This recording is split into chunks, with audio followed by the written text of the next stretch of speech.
Greetings to all our viewers and welcome to this edition of the Evening Reviews Wednesday, and we are very excited again. My name is Tewan Jabela, and let's quickly look at today's front page of Namibian Sun.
Tonight on the show, we are joined by Philip Munenguni. He is the Vice President of the Namibia Union, or National Union of Namibian Workers, NUNW, to talk to us about particularly issues surrounding fishermen at the coast, Walvis Bay areas, who have been going through months of turmoil.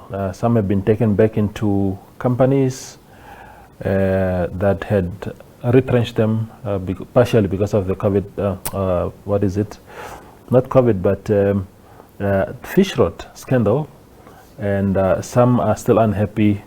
But Philip and his team, of course, recently scored victory against some of the employers, and we will be engaging him on that and related topics. Philip, welcome to the Evening Review.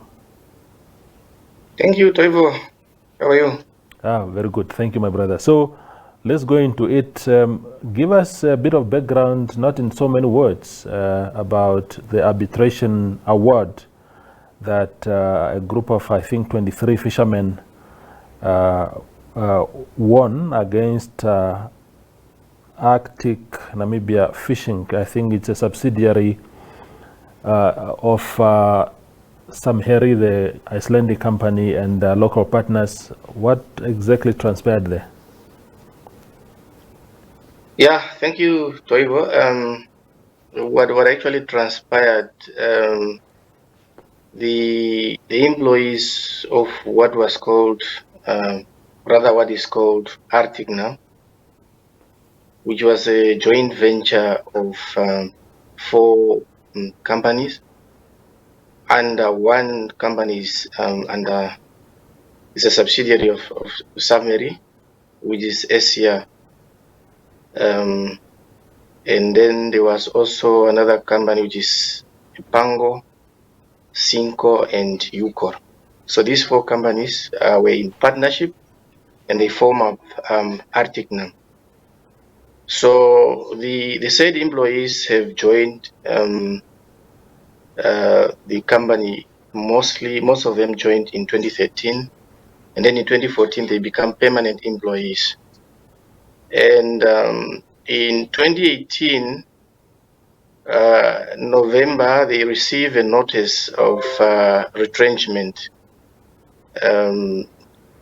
but the said retrenchment was not properly received by the employees, and then they went to launch a case of dismissal, because what they termed as a dismissal is because when these employees were taken out of the vessel, which is harnessed the vessel, the employees were actually working in the vessel, which is harnessed the vessel, and then by the time in 2018 December, when they were docking out of the vessel, so there were then other employees, temporary employees, that have been recruited into the vessel. So therefore, they went to launch a case with the Ministry of Labor. So this case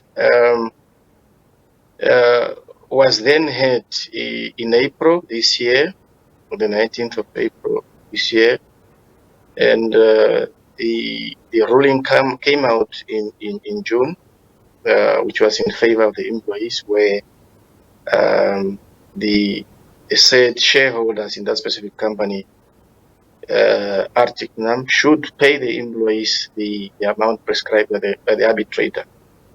As of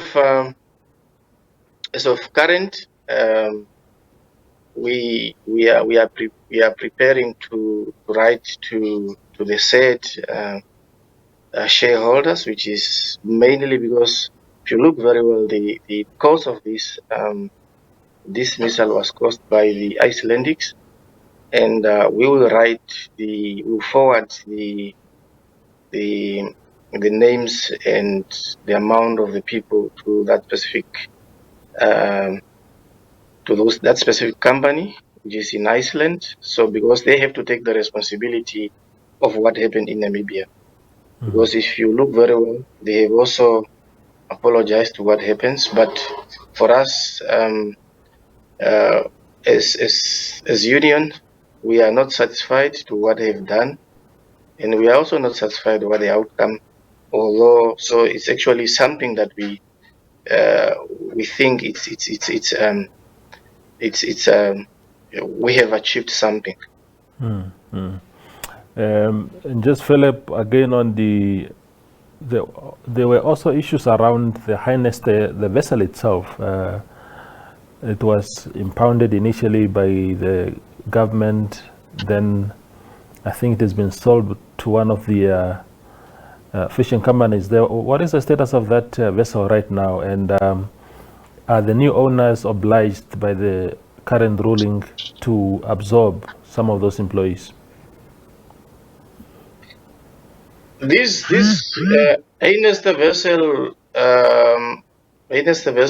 was impounded in 2019, if I'm not mistaken, and it actually worked with those temporary employees that I said they were recruited in 2018 for 10 months up to November 2019. And this vessel was impounded, and then when it was impounded, so it has been there in the port. From there, so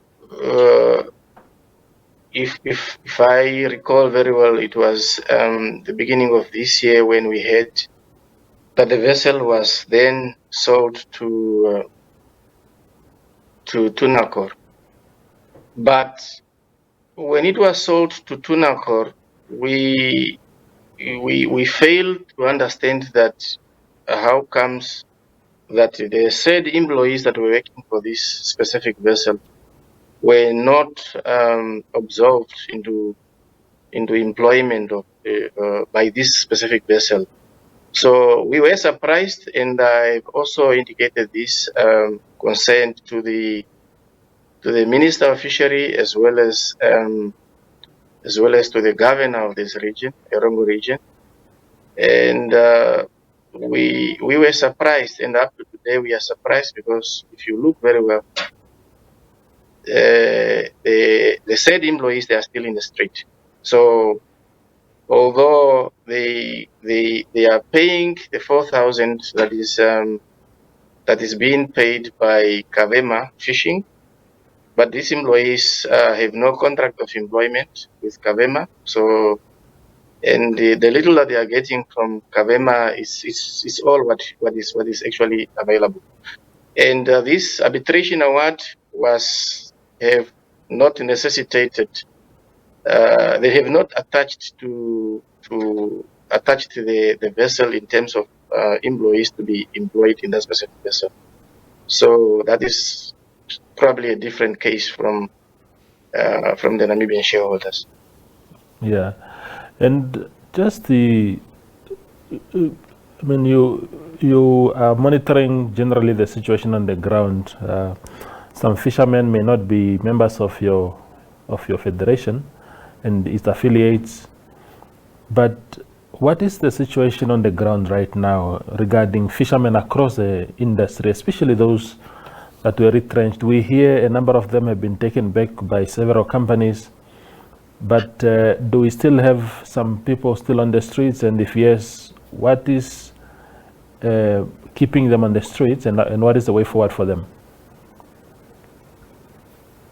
To be frank with you, the situation in terms of the employment of the fishermen, it's very worrisome, because even the process of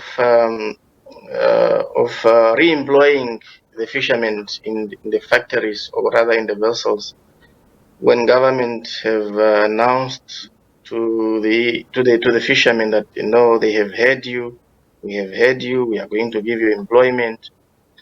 What is on the ground is something very different, because we have a lot of them in the street. As I have indicated to you that the 23 that went to the labor court are not the only one. There were also others who were retrenched in that specific vessel. So there were 68 in total, those that did not get employment. But they are not the only one. There are also those that have lost their job due to the Fishrot, or due to the vessels that are no longer in the Namibian Sea. Those are those fishermen that were in Saka Seafood as well as Gisa. So these specific employees, most of them have left the Rongo region. They went to other regions where they came from. But you find a lot of them that are just in Walvis Bay, because they are ashamed to go to their own houses where they are coming from, because they have nothing to take home. So as of current, we are relying on what government promised for these specific employees, and the time is going. But I'm also shocked. I'm also wondered whether the current payment that they are receiving, I don't know how long will it go. And this payment is apparently also according to a quota. I don't know how long does this quota going to take, and to be kept paid this specific amount. So it will be very unfortunate. But looking at other also fishermen, some are also not being paid this 4,000. They are just in the street. So the situation is worrisome here in the Rongo region. Philip, as a federation that is affiliated to the ruling party, how often do you guys engage government on that situation that you just described now? And the second question maybe that you must also answer is, how harmful was the Fishrot scandal to your members? The engagement with government with regard to the fishermen, it's absolutely very minimal. And it seems our brothers in government offices, it does not really consider engaging us when it comes to the fishermen issues, because as I have indicated to you, the coordinations in terms of re-employing these specific fishermen is not properly dealt with. As a result of that is because the Ministry of Labor and the Ministry of Fisheries is supposed to consult us properly in order for us to put a plan. We have made several calls to the said ministries in order for us to meet and engage one another and come up with a formula on how specific fishermen are going to be re-employed, because fishermen are in categories, and as they are in categories, they're supposed to be prioritized. And as much as those that have suffered as a result of Fishrot, those are the ones that need to be prioritized. We thought they should have been prioritized first, but the current status quo of what has been prioritized is not those that have suffered as a result of Fishrot. Those who were working in those vessels that I have mentioned, the one of Heineste vessel, as well as the the late one that then retrenched last year, Saha Seafoods, as well as Gisa. Although other fishermen that were also lost their jobs were also been given jobs, but we thought the priority should have also been given to this specific fishermen. Yes, the Fishrot scandal have really caused a lot of devastating life to our members, and not only to our members, it's also to our affiliate unions, because when these members lose their jobs, of course, they are no more able to pay the affiliate union for that matter, which is NUNW. So the life of these specific employees, as we speak, has been damaged. Most of them have lost their properties. Most of them, I can say, some have lost also their life into this, and most of them are even been denied by their own family. That's why you see most of them are still roaming around in Walvis Bay and Swakopmund, just because they cannot afford to be at home where they are coming from. So it's an unfortunate situation, which we thought government will work hand in hand with us to rectify those that have not been re-employed. But by the look of things, it seems government is not interested in calling us on the table in order for us to engage one another. Mm. The issues, Philip, that led to especially the dismissal of those first group of fishermen. I remember they marched to Windhoek some years ago, came to see President Hage Geingob, and there was no solution found for them, and they remained camped on the streets of Walvis Bay. They were complaining initially about their working conditions, and of course they seem to have embarked on illegal strikes that led to their dismissal eventually. One of the issues that I always that always come to my mind is the fact that politicians, from whom unions like yourself expect solutions, own so much. They have so many shares in fishing companies. They have quotas and everything like that, and to expect them to pay workers nicely and therefore affect their profits sometimes could also describe why the attitude of politicians has been not very forthcoming in favor of your members. Is that a thing of concern to you as a union, that there's this increasing habit of politicians having shares, having shares in fishing companies and quotas and stuff like that? Of course, this is a very big concern to not only to me but to many Namibians, because if you have politicians who are shareholders of those specific companies that have led to fishermen going into strike, we thought, as much as we are ruling ourselves as blacks, we have a black government, whereas we thought when there is a problem, we can always engage one another and solve the problem amicably, instead of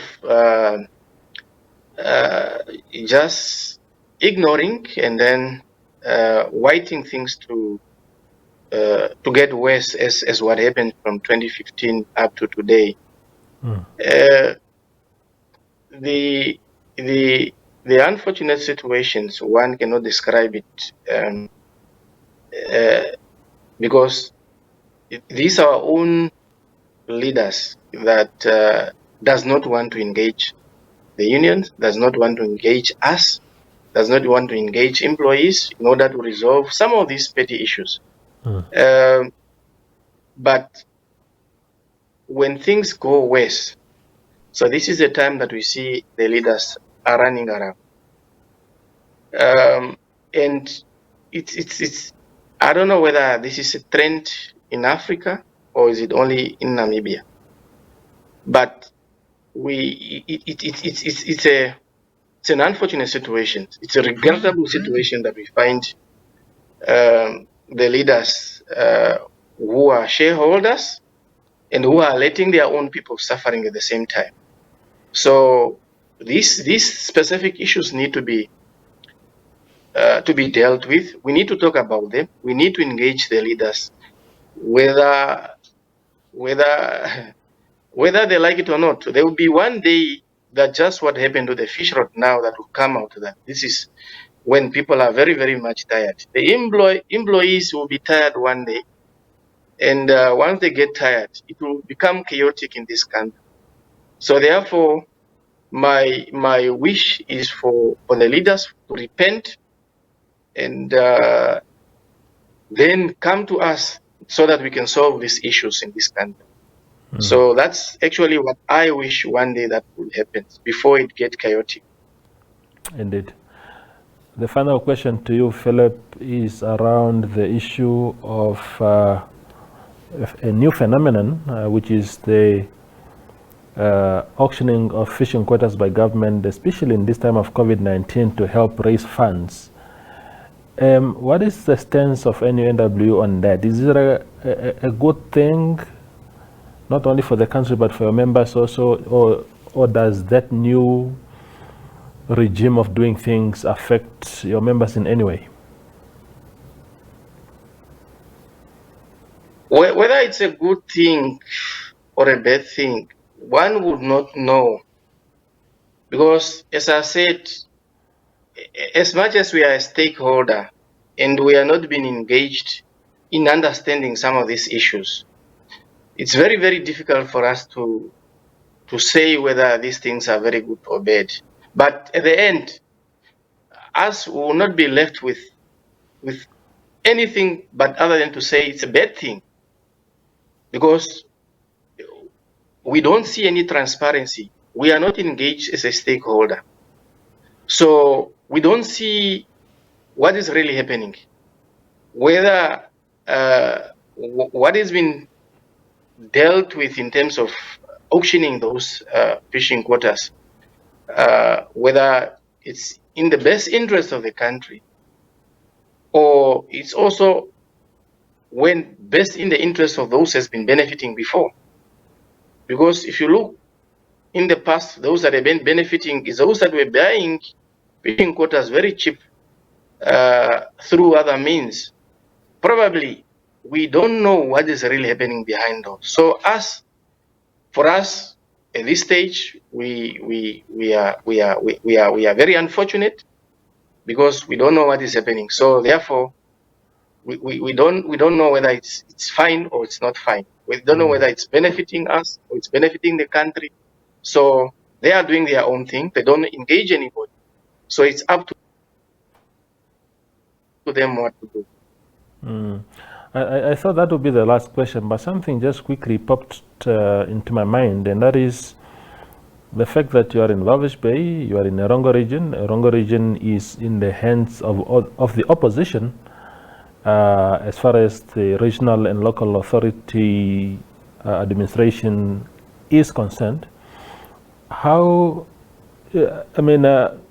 are those authorities in any way important in solving some of the issues that you have, or are they so small that only central government can actually resolve your matters? How often do you engage your mayors there, the regional council authority, the regional councillors in really bringing forth your concerns and asking them to be addressed? Well, I wouldn't want to connect these two into together. as much as I know, some of the issues that we are talking here are mainly need to be solved by central government. But of course, they should also involve the local and regional leaderships, because this problem does not affect people necessarily because they belong to a certain political party. So this problem belongs, or this problem touched everybody in the Rongo region. And when we have to solve this problem, it should not be an issue of this political party or that political party. It should be an issue of solving the problem for the Namibian people in order for us to be what we call one Namibia, one nation. But as what we see, the local and regional level leadership seems to be not giving too much attention in this issue, or rather, the central government is also probably not willing to engage all of us at the same time. But of course, things are changing, so we don't know when will that going to happen. So we are still waiting. If it comes that we need to solve it, both of us, central government and the regional levels and local authority levels, together with the unions, we will appreciate it. For us, all what we need is to be one person and solve one thing for the Namibian people in order for all the Namibians to benefit in this issue. That's all what we want. Nothing else. Nothing politics. Yeah. Philip, thank you for your time today, sir. We appreciate your time and all the best in your endeavors as you continue to push for the well-being of your members. Thank you very much. Thank you. Welcome. That's the end of the show.